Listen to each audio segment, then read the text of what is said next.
What's up, you dirtbags? Before we dive into this episode, I want to give a huge shout out to one of our day one supporters, Kinetic Leasing. If you've ever listened to the podcast before, you've definitely heard us talk about them. They are our go-to team for money questions and also getting approved for financing. Not only do they help us, but they help many others that listen to the podcast get approved for financing. It's an application-only financing up to $250,000 on approved credit. They have fast approvals and you can save cash with no money down.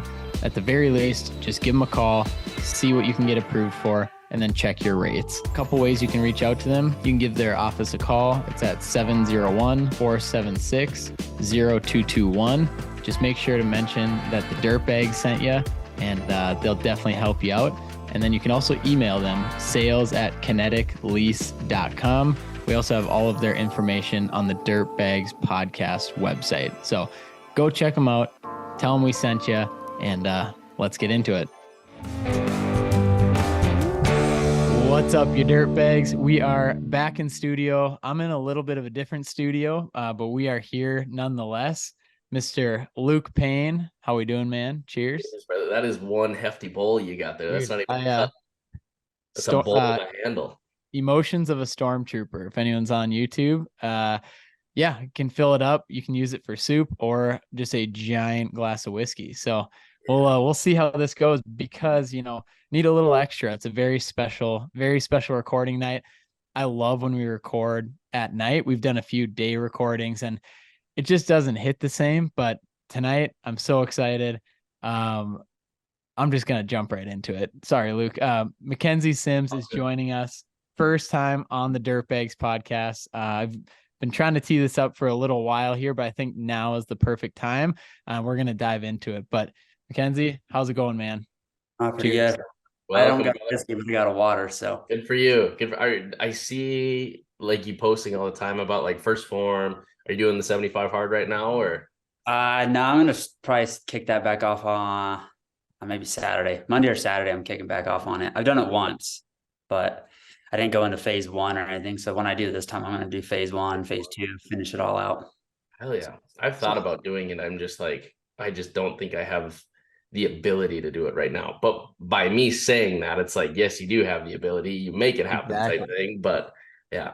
So how does that work with the phase one? I know enough about 75 hard, but like, what is the phase one part of it? So like phase one, phase two, and like stuff like that, you'll add different things to it, like talking to you every day. And then sometimes you cut things out.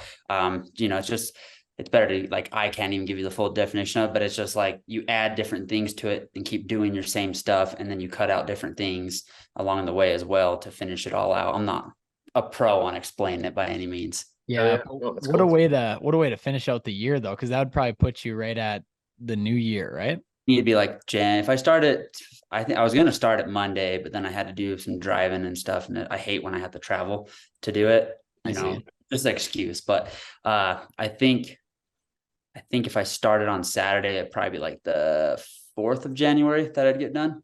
Hell yeah. Get to miss all the major holidays. Good for you. Yeah. Yeah.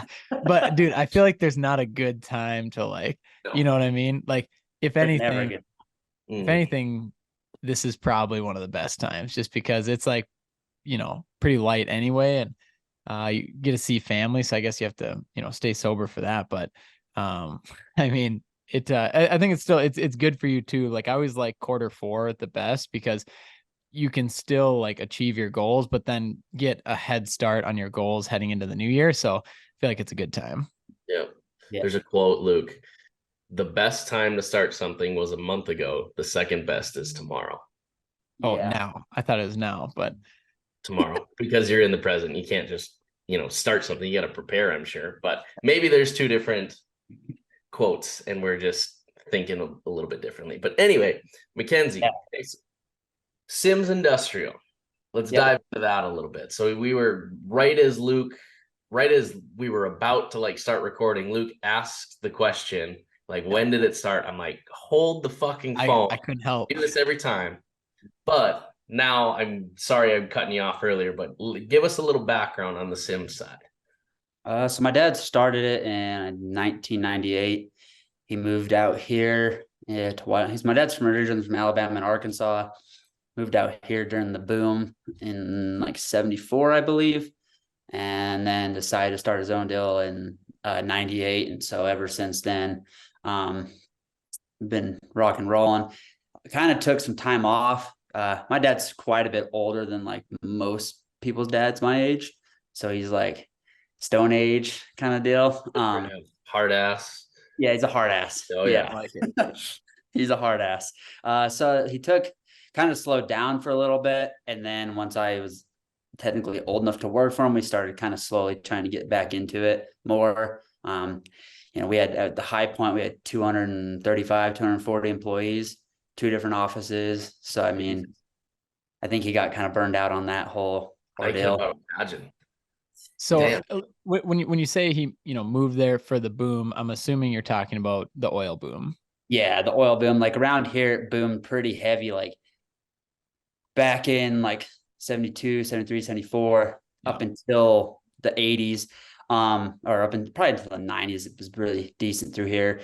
Like I think Evanston, that's where we live right now. I think, don't quote me on this if there's any fact checkers watching, but I think there was like 4,000 people that lived here, but during the boom, there was 30,000 people that came to work.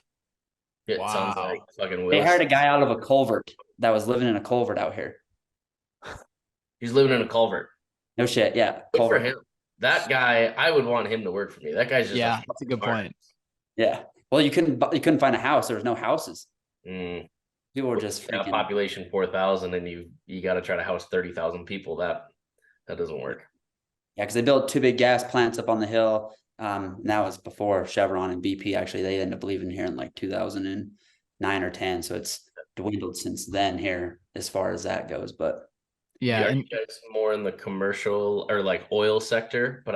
And then do you do like infrastructure as well? So what we do is we do pipelines, compressor stations, and like anomaly digs. So we'll do oil and gas, so anything in the oil field and the natural gas field. So like my dad, he was real good at civil stuff, like all the concrete and stuff for all the pads, putting up the buildings, doing all that stuff, and then anomaly digs. Like I said, like during our peak time, I think we owned 15 excavators between 228 and like 4, I think it was 450 at the time that Komatsu had. Now they've changed it to their 490, but we had like 3 of those. We had like 8 or 9 300, 360 class machines. Like we had all sorts of shit. You were all over the board with the machine. And I noticed you guys are mostly Komatsu. Is Komatsu dealer out there obviously kind of the prominent? Yeah. And then my dad, like, it's like, that's what my dad started with. And they've been really good to deal with for us. So we've just stuck with that. I give my cat buddies. Hey, dude, I'll tell you what, we actually bought we've got 2 Komatsus in the fleet now. I've got a 51 dozer, we've got a 138, and then we're looking at buying a 210, a PCI. Oh yeah, our dozer's like 51, and I love that little thing. Those things push. I'll tell you what, they're better than cats in the dozer sector. I think I haven't tried the new ones, but I'm impressed with the one that we've got. We call her Susan. She's like a 2001. She's got 9,000 hours on it, and she fucking chugs. Hell yeah. Hell yeah. I think ours is like a 07, 08, maybe 06. Good. Get it before all those emissions. Shit. Hell yeah. Love that. One thing that kind of intrigues me, and if you don't mind me asking, so none of ours have any emissions on them, or no eye machines and none of the cool shit. Hell yeah. No, exactly. So if you don't mind me asking here, one thing that has always kind of struck out to me with you is, knowing, I'm basically assuming on my end that your dad started the company, back in 98, like you said, and then you kind of integrating into working in it, I feel like there's a lot of people that, work within, their parents or families' companies. What is that dynamic like for you? I know you kind of said your dad's a hard ass. I can relate to that. Well, we don't work together, right? So I can only imagine working with him. So I want to kind of dive into that a little bit. Well, it's challenging, man. It's hard. Yeah. Like this is, I don't know, working for my dad is rough. Like I've been fired. I've had to walk off the job site. I've had my mom come pick me up because I was in a company vehicle. Like, yeah, it gets pretty brutal some days. Damn. I didn't know you got fired. Yeah, I've been fired, I think 3 times. but I was back to work the very next day each time. Who fired you? Was it your dad that fired you? Oh yeah, Or? it was him. No one else would try to. Yeah.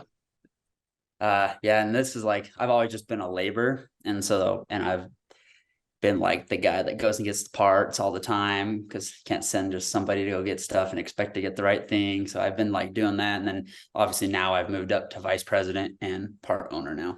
Hell yeah. Yeah. And I want to take that second there. So, last where we left off here, 220, 240 employees. What year was that? And then what happened, as things started to dry up? So that would have been 11, 12, 13, because we had offices in Pennsylvania and here as well. Oh, wow. Yeah, but we had some pretty big projects back there, but it rained so much, and rain out days are miserable. You pay for your guys just to sit in a hotel, and we lost a ton of money doing that. So, and then my dad, that was 2013. I think that was when we left Pennsylvania, West Virginia, because we had projects that were on the line there, and then we came in. And so, I mean, we've had, different jobs all over. We had a job over here long time ago. I think it was like in 07 that we had 60 people on one gas plant working, and they were trying to get my dad to, like, they were wanting to give us more work. But I was like, dude, I can't even find more people, let alone, do that stuff. So he's like, we can't add more people, because it was tough for my dad for a long time. He says he's a good delegator now, but it was hard for him to delegate stuff before. Yeah. And I think that bit us in the ass on multiple occasions, because, he didn't delegate the right people when he did delegate, and it just kind of caused some really unfortunate events as far as that goes. And then just like a lot of, political things lately, it's slowed down a lot of work, especially in the state of Wyoming. And it's just like, no, like, and I don't get me wrong when I say this, but it's like everyone and their dog owns an excavator now. And it's like, they all try to like bid against you. And like, we've had so many, like my dad, actually, there's a couple guys that, they don't ever bid against us, which I appreciate. But my dad actually helped them start their businesses because they want to do like roustabout and stuff like that. They want to do their own thing. But like, it's just crazy. So many people, especially in an area this small, when the work starts to get smaller, everyone still thinks, oh, I'm going to go start my own business and it's going to be super easy. Yeah. You see that in a lot in like today's world with, I mean, things have been great. Workflow has been awesome, and money was cheap. So everyone went out and bought machines, and now come hard times, it's like, all right, we're going to see who really is a player in this game type thing. And like I said, don't get me wrong. Like I'm all for everyone doing their own thing, but sometimes I think people need to realize I think a lot of people see what owning a business is like and like, oh, I'm going to make all this freaking money and kill it. But then they don't really realize, okay, I got to have employees. They're going to sue me, vendor issues, getting paid issues, going to file liens on people for not paying me, like things like that. I don't think they see that big picture until like shit hits the fan and they're like, I should have just stayed an employee. Yeah. And speaking of like shit hitting the fan, like back when you were saying in 2013, like with those rain out days and you guys were just like basically just burning cash, like people sitting around. Could you feel that? Because obviously you're quite a bit younger, 10 years younger. Like, could you feel that in the family? Could you feel that personally? Or is that more of just like the emotions from your family and your dad? Yeah, I could feel it.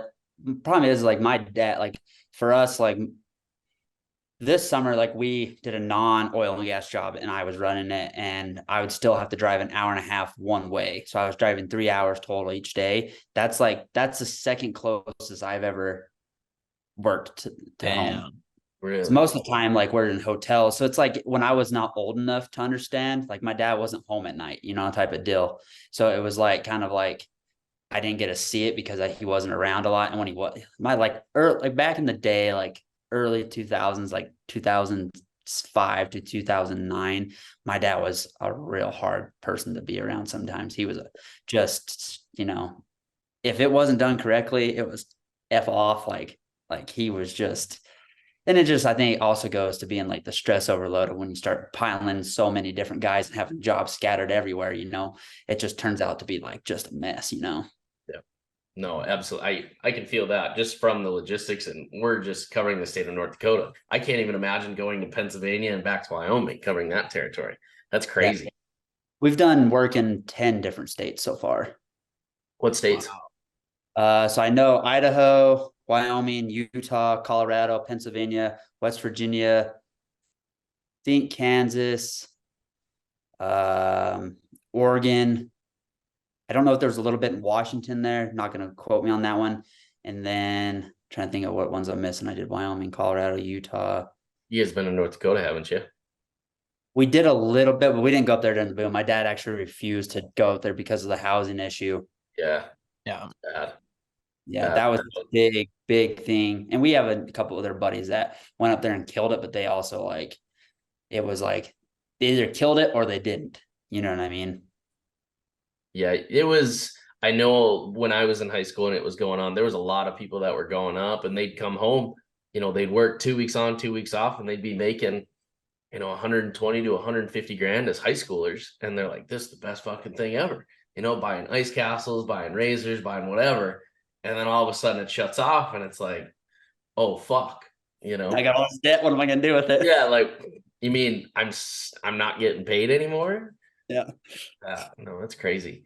You said something earlier that kind of caught my attention. So you going into the business, when did you kind of pivot to understanding a lot of the back end stuff like you had talked about, as far as, payroll, just guys, the travel, more of the back end of the business ownership that I'm sure, a lot of employees just do not understand.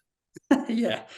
So for me, so my big thing was I don't know if it was animosity towards my dad or just resentment or even people oh, you're taking over your dad's company. When I was younger, I wanted nothing to do with it. Yeah.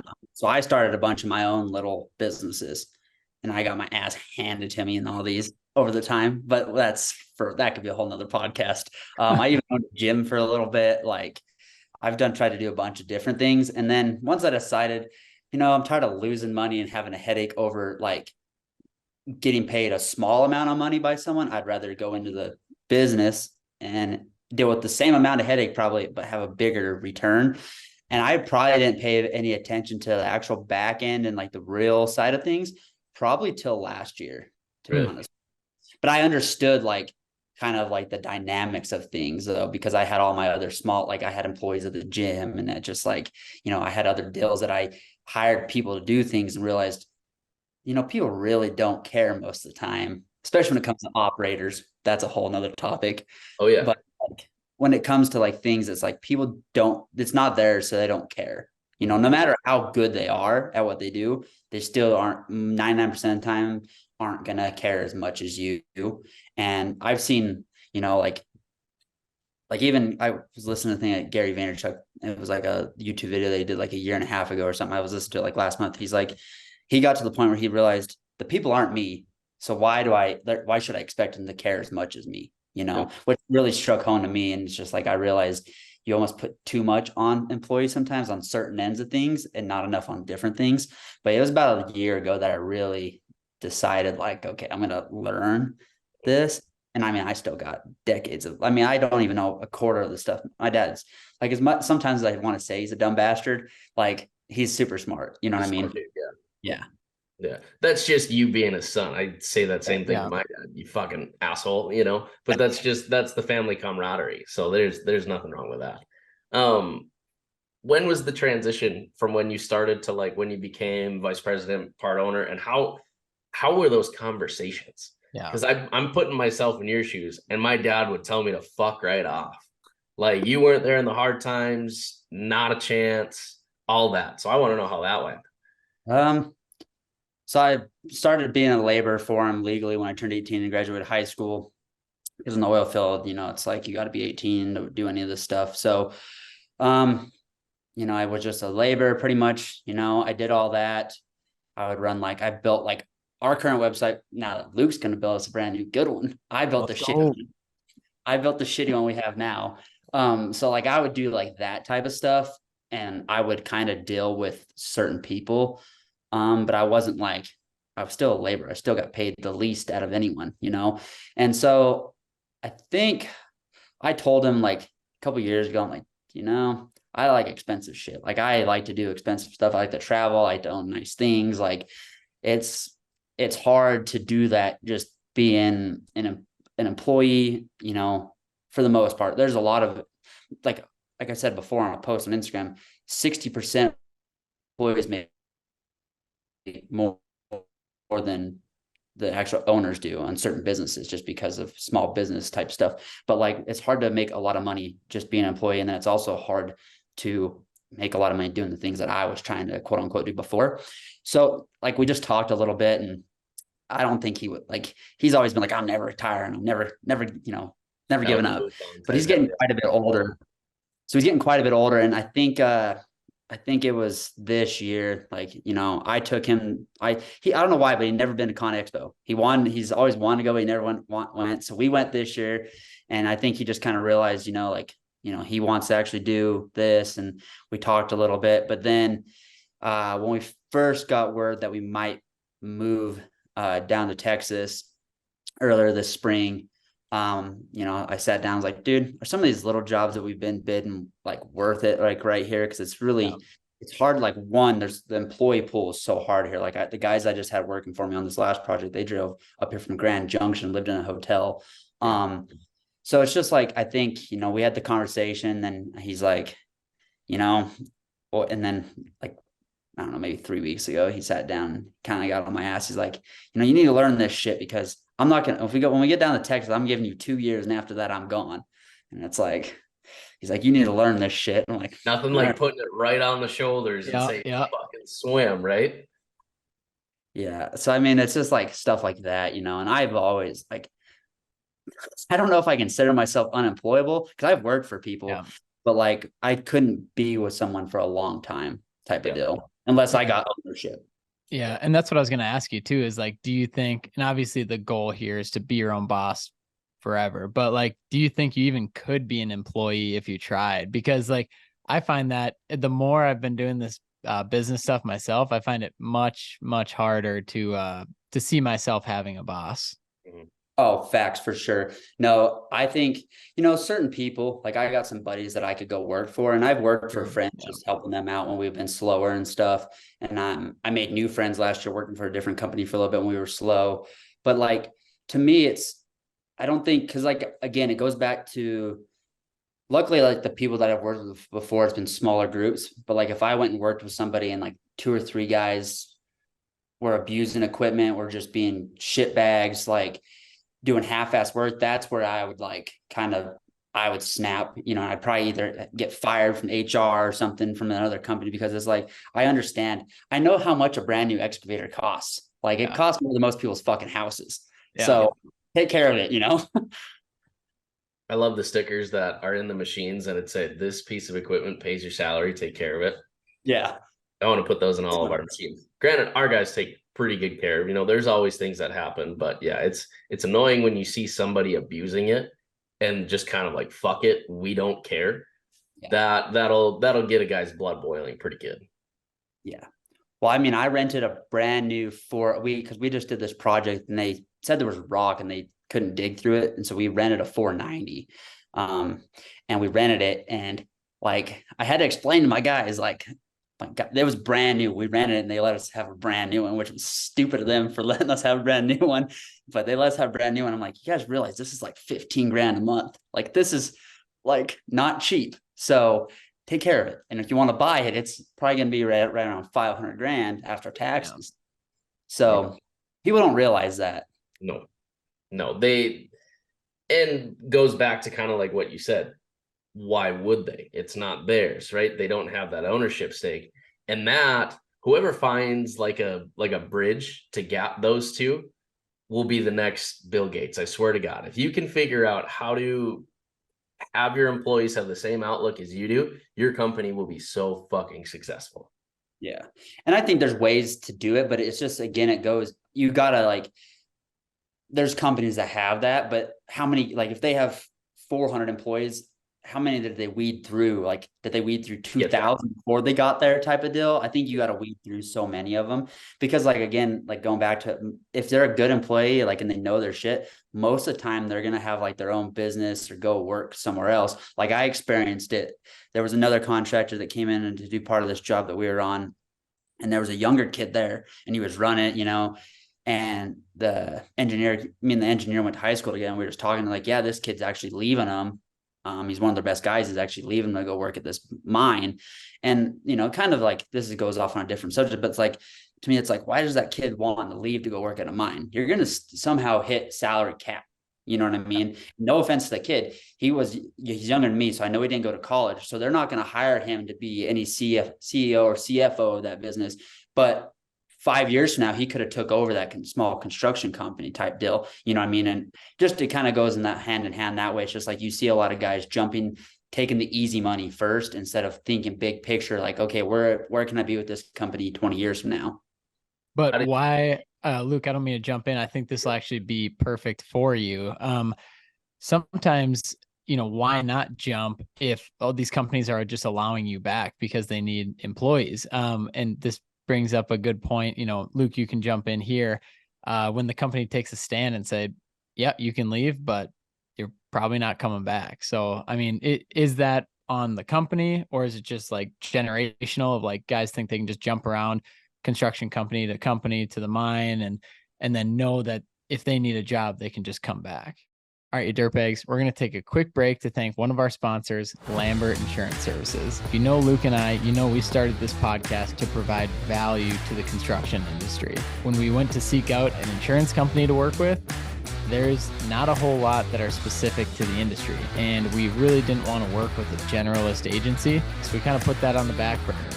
Then we got to meet Sam Lambert. Sam is a fellow dirtbag himself.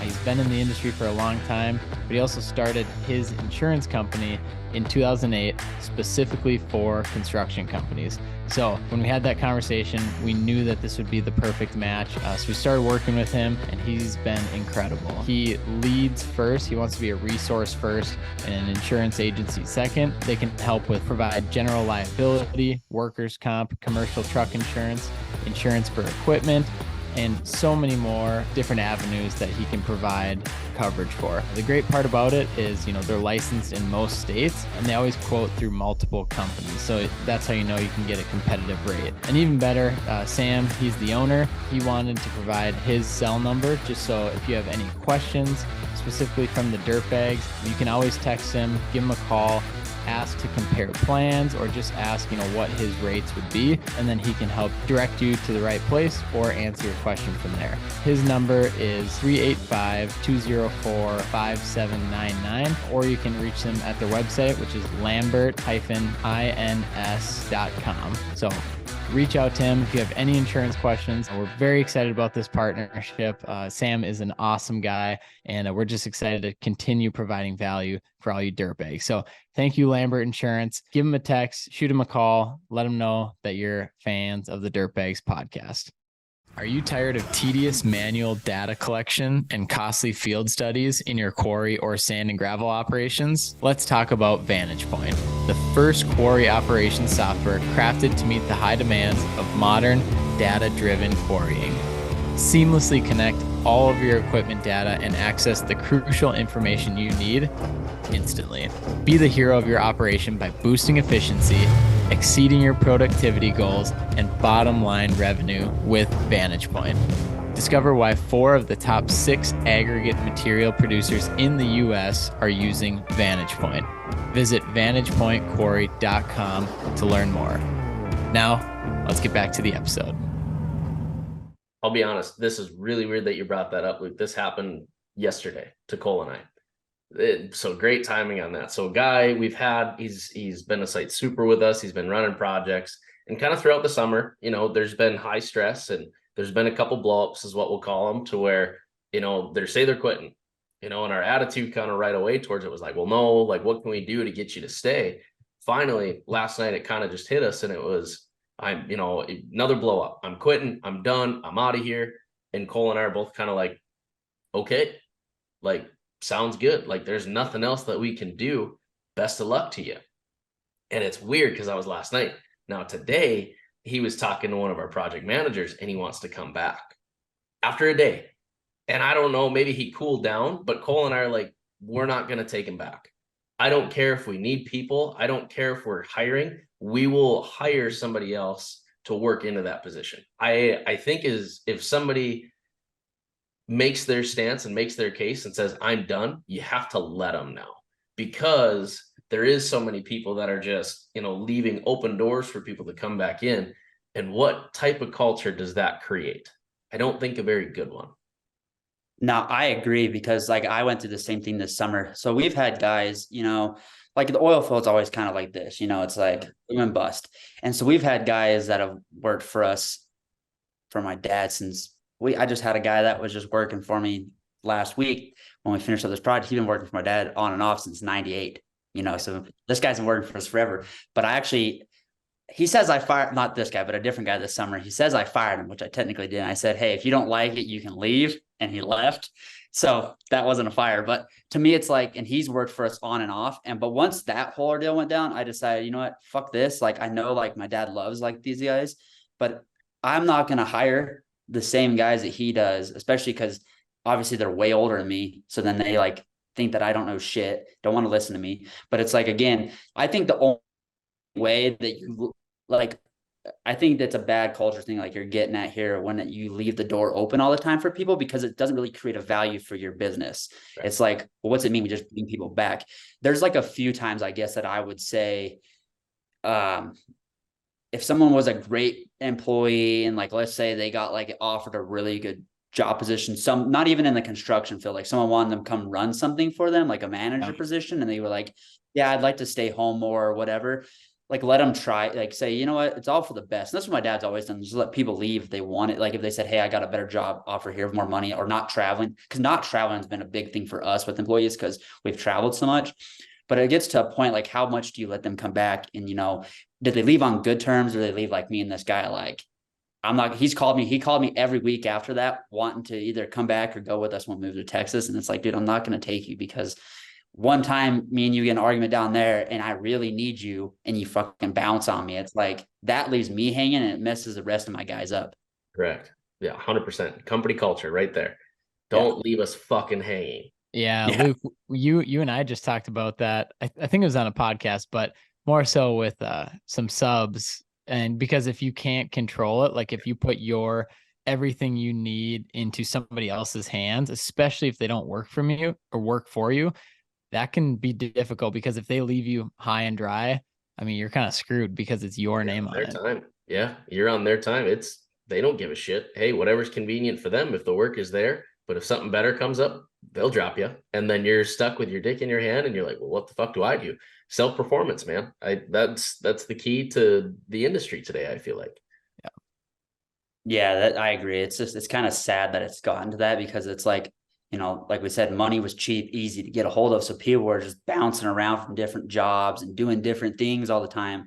And then I think they kind of were trying, like, to me, I think we overpay some of our guys, like, because it's especially like our first hire-ons. I think we overpay them. And I would like to create a system, but my dad thinks, well, you got to pay it to get people. It's like, yeah, but I could do the same project. Like, we had a hell of a time on this project this summer. It whooped my ass, but I could have done the same amount of like the same skill set of project with half the guys. I ended up firing 7 of them before it got over with. Like, I could have done it with less guys, spending less money, because sometimes you don't need the hands, like you do. McKenzie, I was just talking today to a good friend of mine.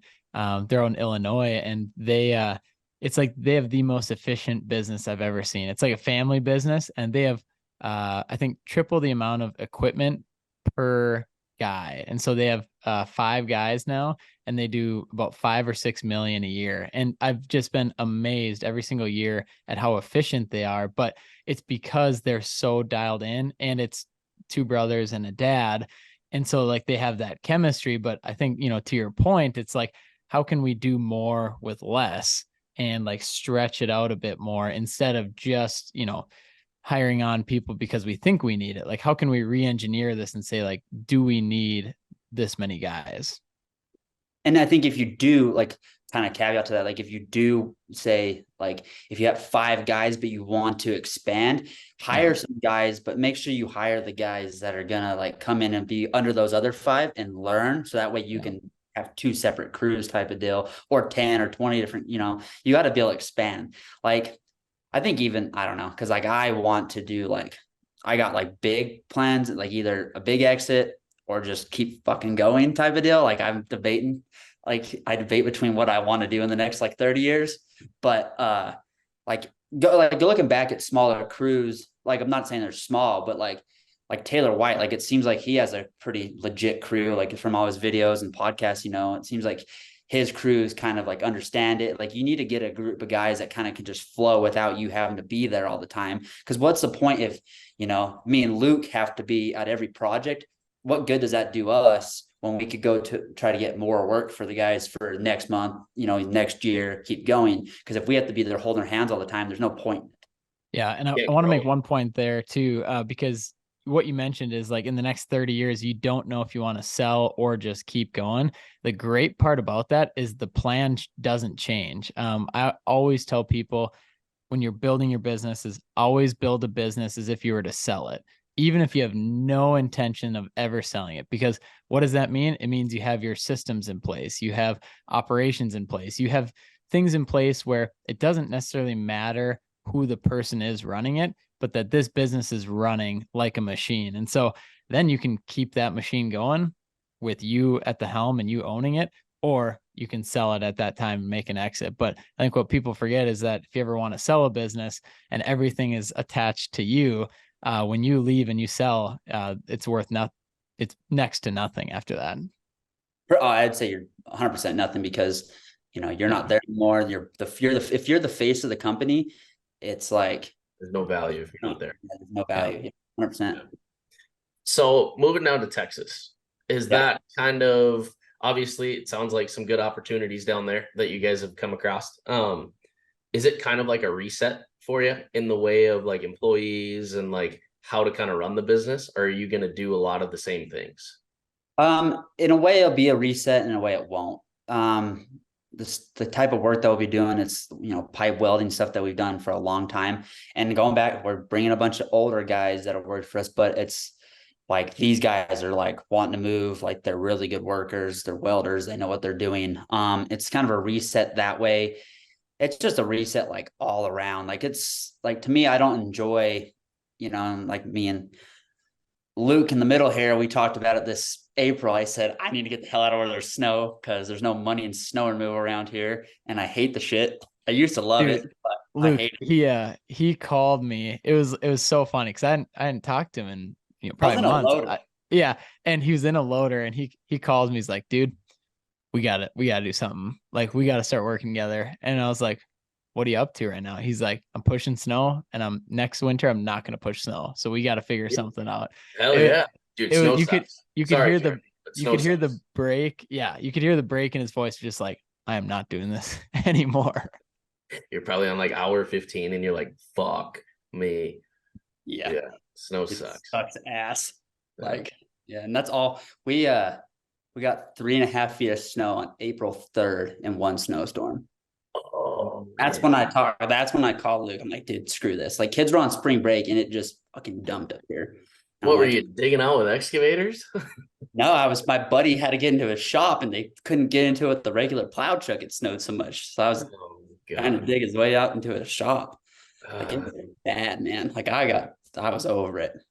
And so there gets to a point. Definitely. Yeah. 100%.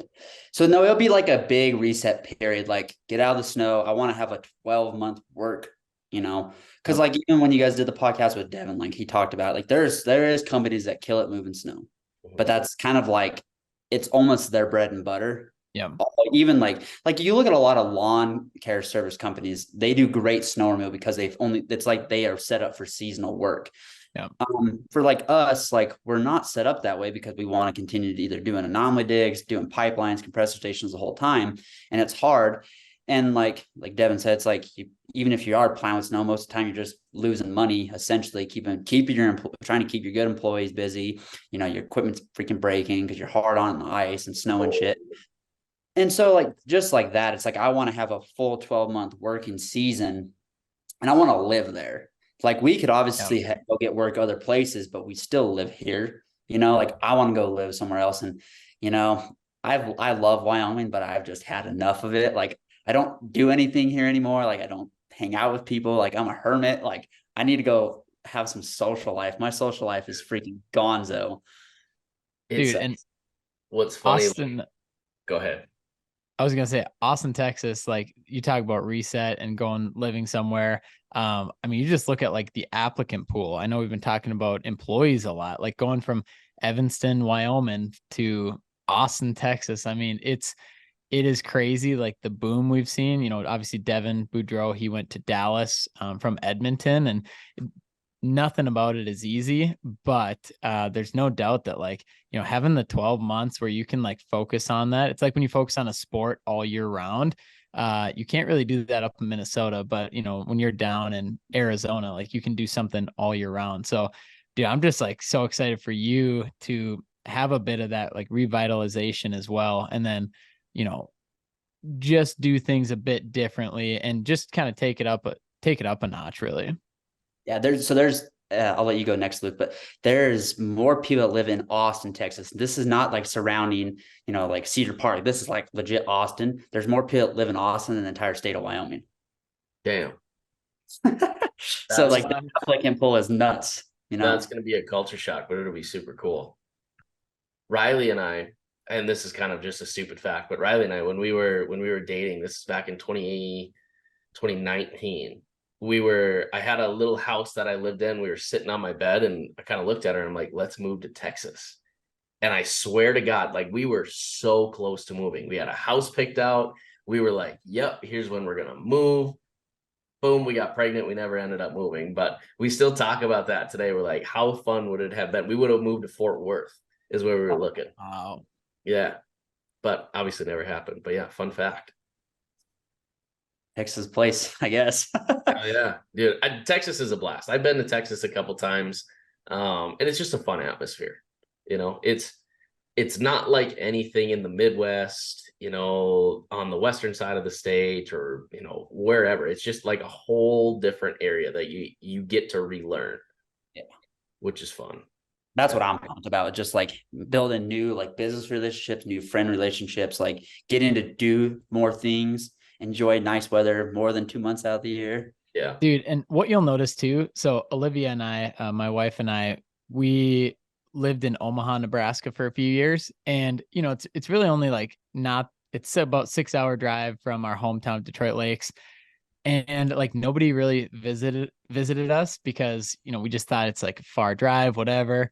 We moved down to Arizona, like another halfway down the country. Like people visit us all the time. And I realize it's just because like they're already here. They want to be here. They want a vacation here. Same thing with Austin. Like you're going to find that so many people are just going to hit you up because they're like, oh, I'm in town for a bachelor party, or, oh, my uncle's getting married. You want to grab dinner? And it's like, it's so fun being in a place that is like a hub, especially Austin. I mean, I can't believe there's more people than the entire state, but that's going to be a blast. Yeah. I'm stoked for it. You have any fears? Nah, dude. I've decided I don't really fear too much of anything anymore. Like I've gotten freaking my dick kicked in enough on different things in life. Like it's just like, there's a point like I fear like not trying things more now than anything. Cause there's things that I wish I would have done 4 years ago and regret not doing them. You know what I mean? Like when it was like more like, I guess I was more like younger, even though I'm still like young, like I could have went and done like different things, like explored more things. But I'm all for like trying it. Plus again, like, let's just like, I go down there and 5 years from now, I say, F this, I'm out of doing this. I can get a job better down there than I could up here. Yeah. Yeah. Like and I could do something completely different than oil and gas construction. You know what I mean? I could learn a whole different skill doing something completely different. You know what I mean? Like I look at like the worst case scenarios that way. It's like, well, I stay here for 5 years and say, F it. I'm going to have to move to even find a job to make half as what I'd want. You know what I mean? Yeah. Mm-hmm. Yeah, no, definitely. I could see if it doesn't work out, which I know it probably will, but if it doesn't work out, I could see it being the new Jim Shockey. I tried to go down the hunting industry road. I'll never go back. Really? Yeah. That's what all my other businesses were. They didn't work out. I'd rather just, I think I'm going to enjoy the hunts instead of trying to do them yourself type thing. Yeah. I got to where I didn't enjoy them as much. Like in Wyoming, I can buy over the tag deer and elk, and I didn't even buy tags this year. Cause you're just like, I'm kind of over it. I had a buddy that's going out tomorrow, and since I don't got any projects, he's like, "Come with me and my kids." I'm like, "Nah." Then I have another buddy going out this weekend. He's like, "Dude, are you coming?" I'm like, "Nah." Like, No.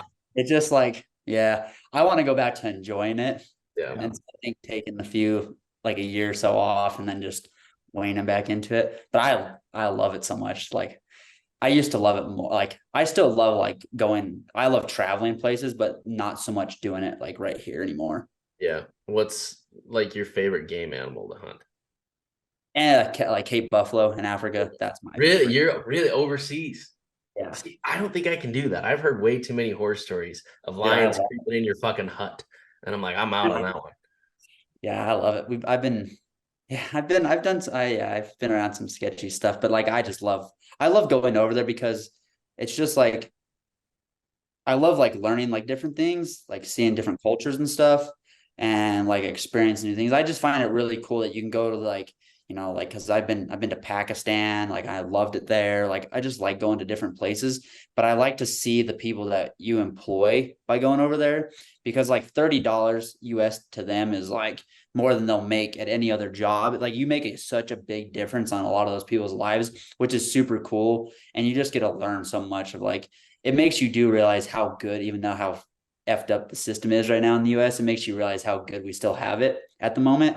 And so, like, yeah, I love that stuff. But Hell yeah. and it's a lot easier to fly out of Texas anywhere international than it is freaking Evanston, Wyoming. That is true. It is the hub. That is true. Good point there. One more question that I've got kind of on the top of my head that intrigues me. So with the move, right? Kind of like we were talking with the reset.